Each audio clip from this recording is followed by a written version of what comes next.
La tendenza ormai c'è, da 2 settimane calano tutti i dati più importanti dell'emergenza Covid in Veneto, i ricoveri, le persone in quarantena obbligatoria e aumentano i guariti, i tamponi fatti sono ormai quasi a quota 300.000. Le terapie intensive scendono bene ancora, siamo a 163, sono meno 14.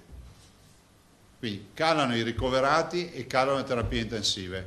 Non vuol dire che calano le terapie intensive e restano stabili i ricoverati o peggio ancora aumentano. Vuol dire che si esce da terapia intensiva ma si esce anche dall'ospedale. Ora c'è da programmare la convivenza con il virus in attesa della riapertura prevista per il 4 maggio. Domani mattina i governatori italiani si troveranno per suggerire al governo una linea unitaria. Il trend c'è, la convivenza col virus c'è, lo abbiamo detto anche ieri nella conferenza stampa con il rettore e il professor Crisanti, sono tutti. E noi adesso attendiamo, questa settimana è cruciale rispetto ai provvedimenti del governo. Presentata anche la storica firma sulla variante urbanistica per il nuovo ospedale di Padova, sdoppiato, quello in città completamente ristrutturato e quello a Padova Est per le cure di eccellenza e la ricerca, entrambi da 900 posti, 500 milioni di euro, 50 ettari di superficie, lavori al via nel 2023 e conclusione nel 2027.